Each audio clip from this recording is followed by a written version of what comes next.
Algunas personas le preguntaron que si estaba de acuerdo con lo que decía Marcos, con los ideales de Marcos, los pensamientos de Marcos. Dijo 100%, dice.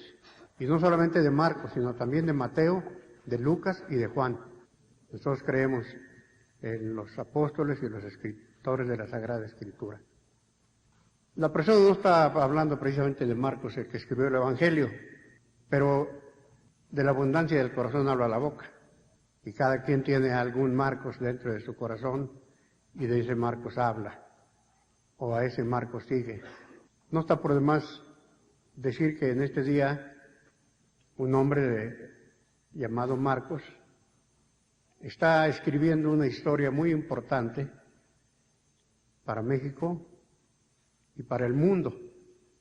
Los ojos del mundo están puestos en México por diferentes cosas. Por ejemplo, la elección democrática que hubo. Eso no se ve en cualquier parte. Y los ojos de mucha gente están puestos en México por diversas cosas.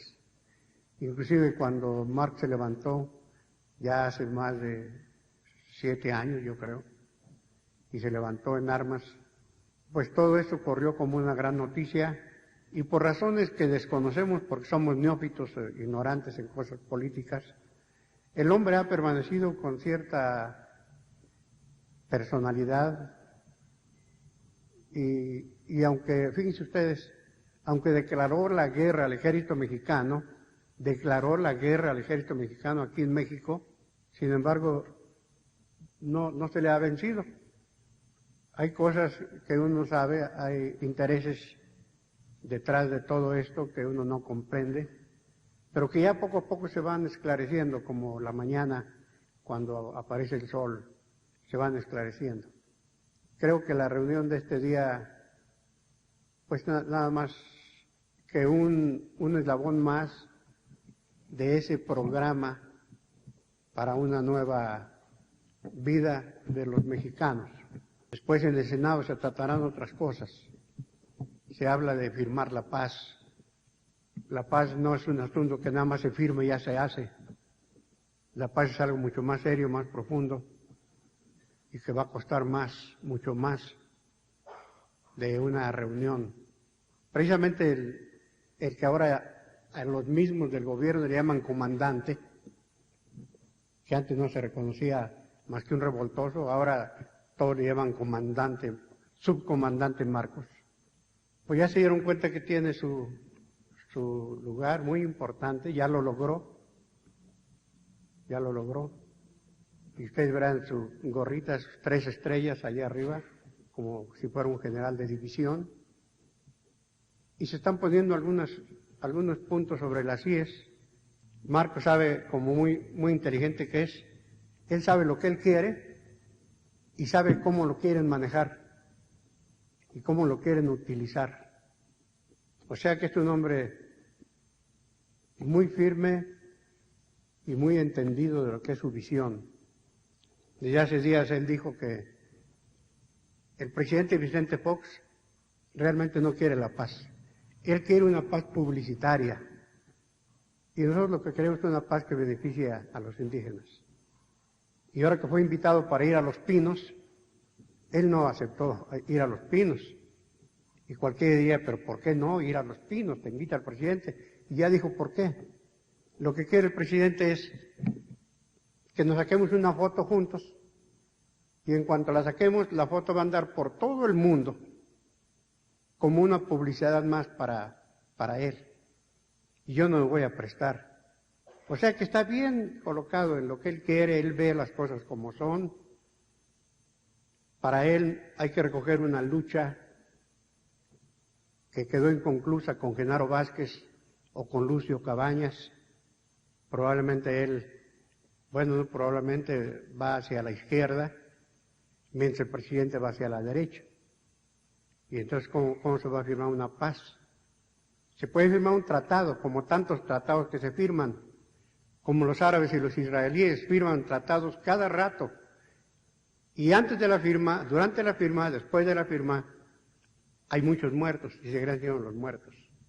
Nos acordamos de las palabras de nuestro Dios en Tesalonicenses que dijo, y cuando digan paz y seguridad, entonces vendrá el Señor. Paz, paz, y no hay nada de paz. La paz no la va a traer el socialismo, la paz no la va a traer la guadalupana. Son dos personajes que representan estas cosas y que se van a juntar para algo, quizá no personalmente, porque Marcos no quiere dar una foto a la publicidad del enemigo. Y nosotros los cristianos debemos tomar alguna actitud respecto a nuestros gobernantes. Marcos no es nuestro gobernante, pero el señor Fox es nuestro gobernante. Y la meditación de esta mañana es en torno a las oraciones en favor de nuestras autoridades. Y vamos a aprender algunas cosas. Si Dios quiere y nos pide que oremos y nos ruega. Busquen ustedes el capítulo 2, si lo tienen en su Biblia abierta. Si tienen este librito, que se llama El joven y su iglesia, la mayor parte de lo que estamos estudiando este libro, estudio inductivo, en esta mañana nos tocó estudiar este pasaje. Por eso, con mucho tiempo, separamos esta mañana para hablar de la oración, pero de acuerdo con el tema que estamos llevando en la escuela dominical. Si ustedes quieren ir viendo la Biblia conforme a su registro de observaciones, pues sería bueno, porque así algo más le pueden agregar ahí en ese registro de observaciones. Mientras hablamos, pueden agregarle algunas preguntas, algunas notas respecto a este capítulo 2, versículos 1 al 8. El tema de esta plática es: Dios exhorta a los hombres a orar. Vamos a leer el versículo 1. Exhorto ante todo a que se hagan rogativas, oraciones y peticiones y acciones de gracias por todos los hombres. Entonces aquí, en primer lugar, encontramos que Dios exhorta a los hombres a orar. Exhorto ante todos. Estuvimos viendo en la clase de escuela dominical que exhortar no tiene la connotación que comúnmente le damos. Cuando decimos que una persona exhorta a otra, o que un consistorio exhorta a un hermano que se conduce indebidamente, siempre se piensa como en un regaño, una reprensión. Buscando los diccionarios, los hermanos consultaron unos 4 diccionarios cuando menos, o 5 con el bíblico. No se ve que tenga esa connotación. La palabra exhortar más bien dice animar, alentar con palabras a las personas. Hay que animarlos, hay que alentarlos. Exhortar es animar. Entonces dice aquí que Dios y Pablo nos exhortan, nos animan a que seamos personas de oración. Y se menciona ahí 4 tipos de oración: las rogativas, las oraciones, las peticiones y las acciones de gracias. Seguramente que hay alguna diferencia entre esas palabras, si no las pusiera ahí como diferentes. Rogativas son diversas súplicas que uno hace en oraciones. La cosa más rara que ustedes puedan ver: un niño que pide a Dios por su perrito, su conejito, esa es una oración, esa es una rogativa. Cuando uno pide a Dios tantas cosas. Las oraciones, pues son las plegarias en general. Oraciones privadas, oraciones familiares, oraciones grupales, oraciones congregacionales, las que hacemos aquí en la iglesia. Las peticiones, pues como lo dice la palabra, algo en lo que se pide. Pensemos en las oraciones intercesoras, cuando decimos a la gente que pase al altar y pedimos por todos, intercedemos por todos. Como hace rato intercedimos por nuestra hermana Noemí. Son las intercesoras, oraciones intercesoras, y debemos interceder por las gentes. Una ventaja que tiene la oración es que podemos orar nosotros aquí por gente que está allá. Los estamos de esta parte del mundo, podemos orar por gente que están del otro lado del globo. Esa es una gran ventaja. Inclusive, así como el espacio no nos es límite, tampoco hay límite en el tiempo. Podamos orar por cosas que van a pasar mañana o que van a pasar dentro de un mes. La oración no encuentra fronteras y podemos interceder por las gentes. Hace rato orábamos por los hermanos que van en la carretera, ahí van, y por los hermanos que están allá en Querétaro, y estamos intercediendo. Tenemos ese privilegio de orar por mucha gente en muchos lugares, donde quiera que se encuentren. Las acciones de gracia es bonito tema de oración. Hay tantas cosas que Dios nos da. Pues mencionémoslas. Yo les recomiendo que en las noches hagan una oración de acción de gracias. Cada noche. Va a ser muy bonito para Dios escuchar que ustedes no olvidaron nada. Señor, cuando me levanté, encontré agua en el lavabo y había jabón. Y me lavé la cara o las manos o me metí al baño. Gracias, Señor. Gracias por la toalla, por la bata con la que me sequé. Y luego ya estaba el desayuno. Gracias por los huevitos, o el cornflakes, o la fruta. Gracias. Y cuando salí, pues mi automóvil prendió el motor sin problemas. Gracias que mi automóvil está útil, está bueno. O porque encontré el autobús, o porque pude ir en el metro. Qué rápido corre el metro, cómo tanta distancia. Gracias, Señor. Y cuando llegué al trabajo, y así todo el día hay mucho que darle gracias a Dios. Todo el día, cada momento. Las emociones. Por eso vale la pena vivir bien. Gracias porque tuve amistad con aquella persona con quien teníamos fricciones. Ahora lo traté bien y me trató bien. Qué bonito. Gracias, Señor. Y todo el día hay motivos de gratitud. Vamos a hacer una recopilación de ellos y en las noches hagamos oración de acción de gracias. Esa oración no nos va a llevar menos de 20 minutos, porque hay que estar recordando, como quien ve la grabación que se hizo, porque hay una grabación que se hizo de todo lo que hicimos y todo lo que recibimos, y darle gracias a Dios por todo. Entonces, eso es lo que dice en el versículo 1. Les pido que lo leamos una vez más con el versículo 2, todos juntos. Exhorto ante todo a que se hagan rogativas, oraciones, peticiones y acciones de gracias por todos los hombres, por los reyes y por todos los que están en eminencia, para que vivamos quieta y reposadamente en toda piedad y honestidad. En mis dibujitos que hice yo aquí puse un triángulo y en la parte de arriba puse el presidente de la República. Y luego los que están en eminencia. Y pues ahí no caben todos porque nomás, pero están en eminencia son los delegados de nuestra Ciudad de México, son los tres poderes, los que están al frente de los tres poderes, el poder legislativo, el ejecutivo, el judicial, y el señor Góngora y el otro, los presidentes, que ahora regularmente son mujeres en algunos lugares, y también los partidos políticos. Tenemos unos tres que vale la pena mencionar. Esos presidentes o presidentas, pues vamos a incluirlos, son los que están en eminencia. Entonces el presidente está en eminencia, pero luego dice también allí, en el versículo 1, por todos los hombres, la parte más gruesa de esa pirámide que dibujé, la parte más gruesa, todos los hombres, de todas partes, y entonces ahí cabe todo el mundo. Oremos por todos los hombres, por todas partes. Respecto a qué debemos pedir, porque ya se dijo allí que hay rogativas, oraciones, peticiones y acciones de gracias. Pero hay algo muy importante que debemos poner en nuestra oración por los presidentes, los gobernantes, los grandes ejecutivos. ¿Y qué es lo que hay que pedir?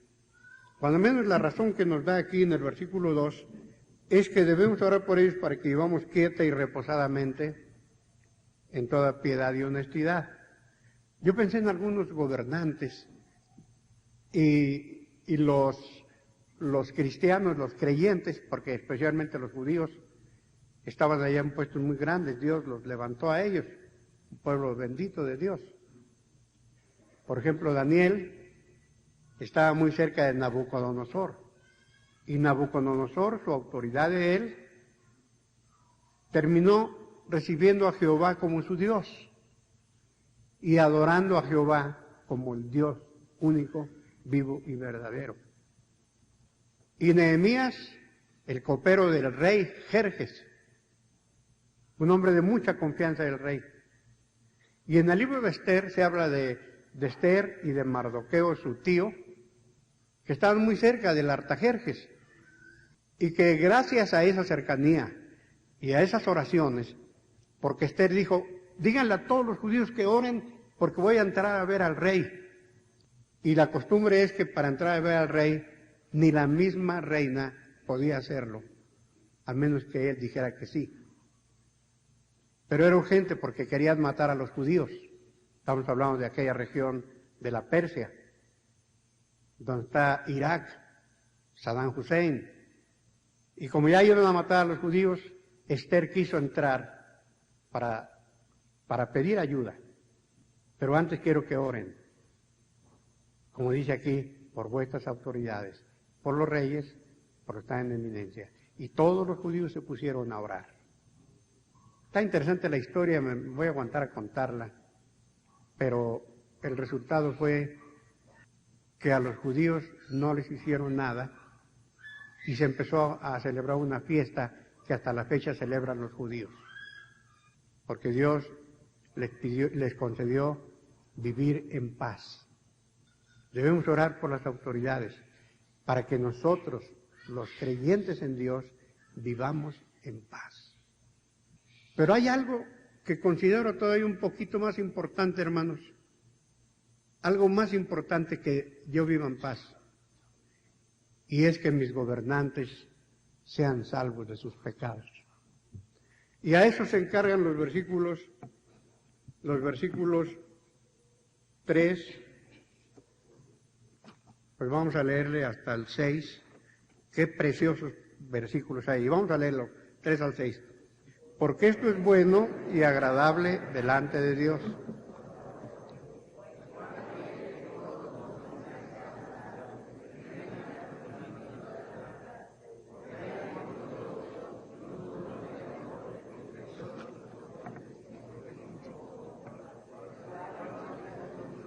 En rescate por todos, de lo cual se dio testimonio a su debido tiempo. Para esto, hasta el 6 dije, ¿verdad? Vean ustedes, hay que orar por el rey, por las eminencias y por todos los hombres. Pero aquí nos da un paquete de asuntos, todos relacionados entre sí, que debemos pedir por ellos. ¿Qué debemos pedir? Que sean salvos. Porque Dios quiere que todos los hombres sean salvos. Que todos los reyes, que todos los gobernantes, que todos los diputados, que todos los senadores, que todos los delegados, que todos los de tránsito, que todos la seguridad pública, los policías, Dios quiere que todos ellos sean salvos. Esa expresión de todos los hombres se encuentra en el versículo 1. Por todos los hombres dice al final. Y en el versículo 4 dice que Dios quiere que todos los hombres sean salvos. Otra vez todos los hombres.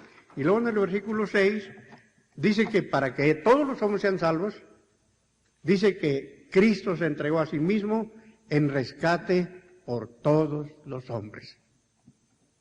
En nuestra clase dominical hablábamos de que ahora que son tan de moda los secuestros, lo que se pide para que a un secuestrado lo suelten es un rescate. Oro, plata, dólares, joyas, lo que tenga grande valor. Se paga un rescate y se recuperan las gentes.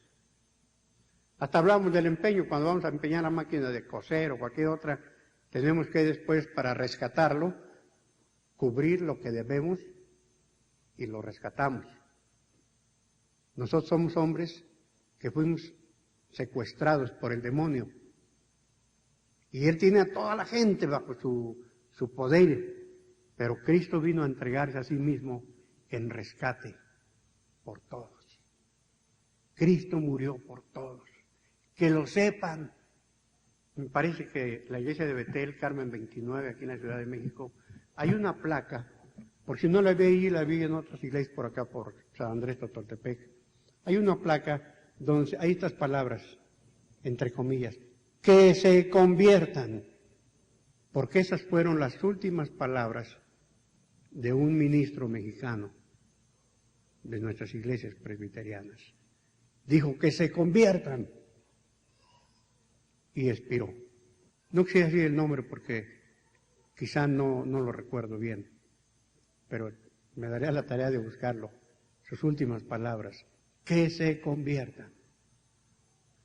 ¿Qué hay que pedir por las autoridades?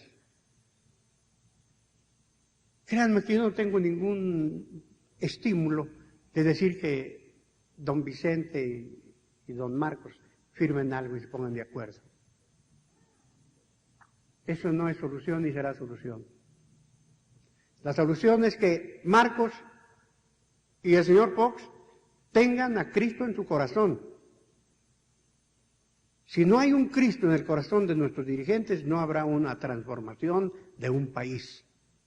Quítenle este partido y pongan otro y va a ser lo mismo.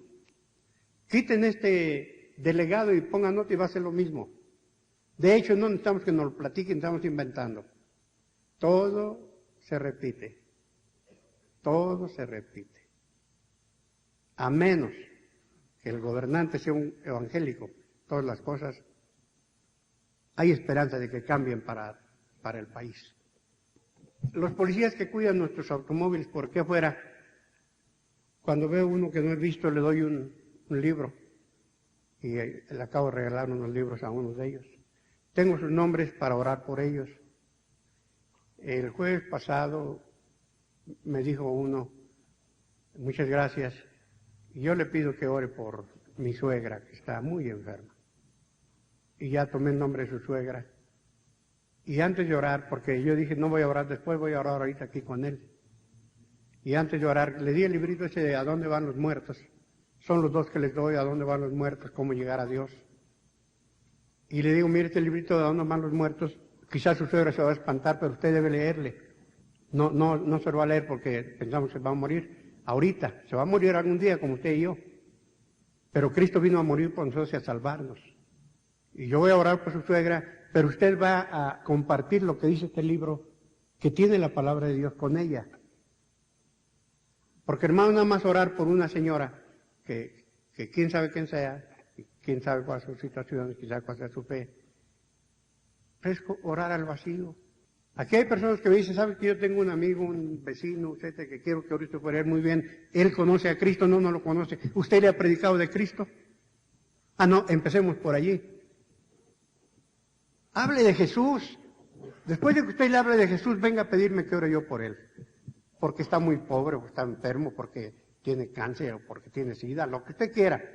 Pero antes de otra cosa, hable de la salvación que hay en Cristo Jesús. Eso es lo que dice este libro. Oremos por todos los hombres. Hay un Dios, hay un mediador entre Dios y los hombres. Ese mediador es Jesucristo. Se dio a sí mismo en rescate.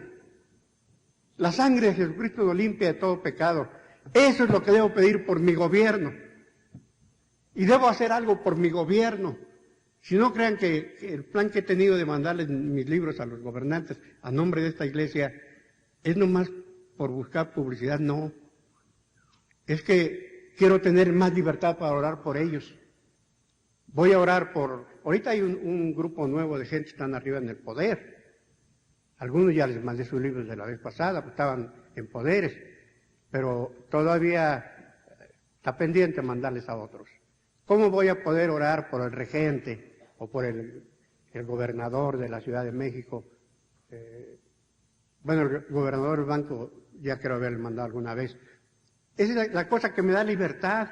¿Cómo voy a orar por ellos si no les he mandado la palabra?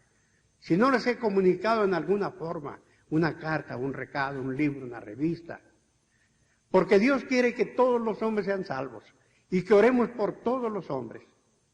Nada más orar por el gobernador de Guanajuato o de Atlixco, de Tlaxcala, nada más orar por él cualquier cosa, o para que sea un buen gobernante y viva en paz todos nuestros hermanos en Tlaxcala, pues tal vez, pero va a tener más fuerza oración cuando haga yo algo por el gobernador de Tlaxcala.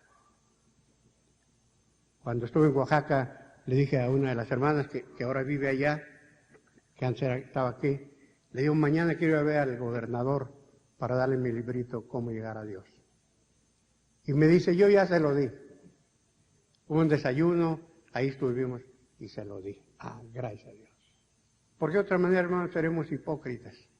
Estoy orando por la salvación voy a orar por la salud de mi suegra. A mi suegra nunca le he dicho que Cristo murió por ella. Que Dios no sea hipócrita. Quiero que mi suegra esté bien, que esté fuerte, que esté sana, que esté alegre.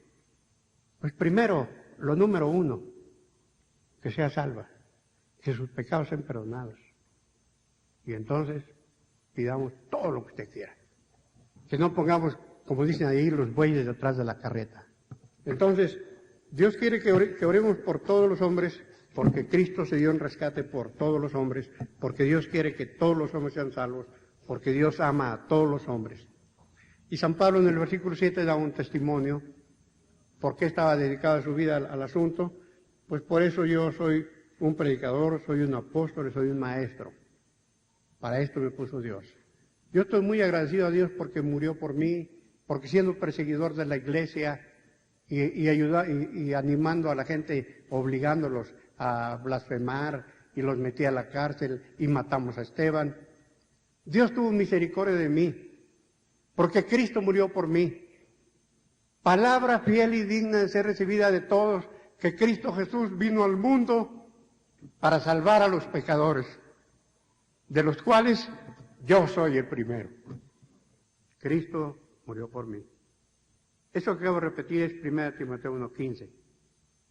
Y ahora Cristo quiere que yo le diga a otros que Cristo murió por ellos. El Rey, las eminencias y todos los hombres. Yo creo que entonces tendremos libertad y poder para que nuestras oraciones sean bien recibidas allá en los cielos. Por último, pues esto no quisiera darle mucha importancia, pero hay que decirlo, es parte de la clase. Dice, quiero pues que los hombres oren en todo lugar. Fíjense que esa palabra hombres que oren, se habla también del versículo 1 que se haga oración por todos los hombres. Se usan palabras griegas diferentes. El irse a veces al griego, el idioma en que originalmente se escribió la Biblia, nos ayuda a hacer buenas interpretaciones, pero a veces nos meten problemas. Lo que voy a decir ahorita puede ser un problema, pero ahí está, yo lo quiero compartir. Se usan dos palabras griegas. En el versículo 1 se usa la palabra antropos, que quiere decir hombre. Dice que se hagan acción o rogativas, peticiones, acciones de gracias por todos los antropos. Y luego acá en la palabra antropos es una palabra que se usa, que es una palabra genérica, en la que se usa, cuando uno dice hombres, se incluye a las mujeres también. Cuando decimos los niños, palabra genérica, niños y niñas, aunque ahora se estila de otra cosa.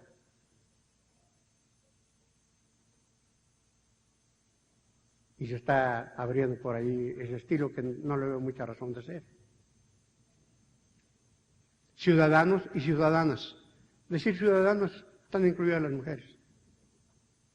Nunca decimos aquí, vengan todos los niños y vengan las niñas para orar. No, vengan los niños, estamos llamando a los dos. Ahora las cosas están estiradas de otra manera, por quién sabe qué razones. Lo mismo cuando hablamos de las personas que pertenecen a una nación, Argentina, decimos argentinos. Los de Guatemala, guatemaltecos. Los de México, mexicanos. Pero nunca decimos los argentinos y las argentinas, los guatemaltecos y las guatemaltecas. Ahora aquí se dice mexicanos y mexicanas. Antropos es un nombre genérico. Oremos por todos los hombres. Ahí están incluidas las mujeres. Pero cuando dice en el versículo 8, quiero que los hombres, ahí ya es diferente. Ahí ya no es genérico. Ahí se refiere al varón. Por eso yo hay problema aquí. Ahí se refiere al varón. Quiero que los varones oren. Como que a las mujeres está dejando afuera. Quiero que los varones oren. Quiero decirles, hermanos, que esta carta tiene mucho que ver con la iglesia. De hecho, es un compendio, este 1 Timoteo es un compendio para que un joven pastor tenga cuidado de una iglesia. En el capítulo 1 de Timoteo habla de la doctrina, aunque en los otros también. En el capítulo 2 habla del culto. Aquí está hablando de la oración, en el culto. Y la oración en el culto debe ser los varones. En el capítulo 3 se habla de los oficiales, los ancianos y los diáconos. En el capítulo 4 se habla del cuidado del pastor. Ahí hay unos versículos buenos. Ninguno tenga por tu juventud, sé ejemplo de los fieles en palabras, etcétera.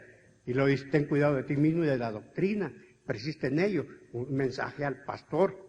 Y luego en el capítulo 5 se habla de la disciplina y de la obra social. Cómo reprender a ciertos cristianos que faltan y cómo se debe reprender a un anciano gobernante. Nosotros tenemos los libros de disciplina, tenemos la Constitución, tenemos el libro de liturgia. Pues esos tres están aquí. Aquí hay mucho material para esos 3 libros. Y el 6º capítulo habla de la vida espiritual y los peligros del dinero y de las clases sociales. Muy buen mensaje. Entonces, los 6 capítulos de Timoteo hablan de doctrina, del culto, de oficiales, de pastor, de disciplina y de vida espiritual. El griego, por un lado, nos mete en dificultades, pero el hecho de que está hablando del culto ya nos ayuda. La mujer en el culto tiene un lugar, y de eso nos vamos a pelear en la próxima clase, hermanos Atarain, porque ya ve que en nuestra clase están esperando ese pasaje, porque dice que las mujeres caen en las congregaciones, etcétera, etcétera, y que no permite enseñar. Ese Pablo tenía sus cositas. Está hablando del culto. Capítulo 2 está hablando del culto. Ustedes vean cuando dicen que los judíos están orando, no ven mujeres, ven puros judíos o varones que se inclinan a orar. Y las mujeres tienen otro lugar, bueno, no quiero tener pleito a la salida. Los musulmanes lo mismo. Si usted es un turista que va a visitar el Oriente y va a entrar a una mezquita, que se queden las mujeres afuera, si no quieren tener problemas. Judíos y musulmanes descienden de Abraham. En el culto. Porque en cuanto al lugar de la mujer en la oración, qué bueno que Dios sí quiere que oren las mujeres. Quiere que todos los hombres, ántropos, ahí están incluidas las mujeres, que todos los hombres oren. Ahí están incluidas las mujeres, Para ver, demuestra un botón, Hechos capítulo 1. A ver, Hechos capítulo 1. Hechos capítulo 1. Versículo 14. Como dice, todos juntos leámoslo. Todos estos perseveraban unánimes en oración y ruego con las mujeres y con María, la madre de Jesús, y con los hermanos. Ahí está María, la madre del Señor Jesús, en una reunión de oración. Y las otras mujeres, dice, ¿qué haríamos, hermanos, si las mujeres no oraran? Si Dios no dejara a las mujeres a orar. De hecho, en nuestros cultos de oración, el mayor número de personas presentes son mujeres. Benditas y bienaventuradas las mujeres. Solamente en cuestiones de culto, esa es otra cosa. Pero las mujeres deben orar en todo lugar, por todas las cosas, todo tipo de oraciones, por los reyes, por los gobernantes. Oremos, oremos, oremos. Dios les bendiga.